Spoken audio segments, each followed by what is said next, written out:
Hello, আসসালামু আলাইকুম viewers. Welcome from luxurious architects.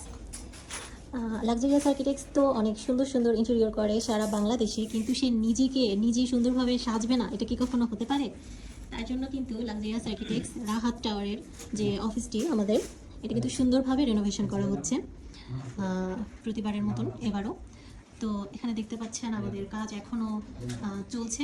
এখানে হচ্ছে আমরা সামনের যে ফ্রন্টের ওয়ালটি দেখতে পাচ্ছেন, এখানে সুন্দর করে আমরা প্যানেলিংয়ের একটি কাজ করছি। এখানে হচ্ছে আমাদের এইচপিএল বসবে, চারকোল বসবে, ইউফোম বসবে, সাথে কিন্তু ওয়ার্ম কালারের লাইটস বসিয়ে একটা সুন্দর একটা ভিউ হচ্ছে প্রেজেন্ট করা হবে। তো লাস্ট ফিনিশিংটা তো দেখতেই হবে, তার জন্য কিন্তু আপনাদের ওয়েট করতে হবে। আর বেশি দিন না, মাত্র 1-2 দিনের মধ্যে আমরা এটা কমপ্লিট করে ফেলবো। তো লাক্সারিয়াস আর্কিটেক্টসের সাথেই থাকবেন সবাই। আর আপনাদের নিজেদের যে সুন্দর সুন্দর ইন্টেরিয়র করা স্পেসগুলো, আপনারা সবাই আপনাদের সবার স্পেসটিকে যত্ন নেবেন, আগলে রাখবেন। তো আজকে আপডেট এই পর্যন্তই। তো সবাই ভালো থাকবেন, সুস্থ থাকবেন। আল্লাহ হাফেজ।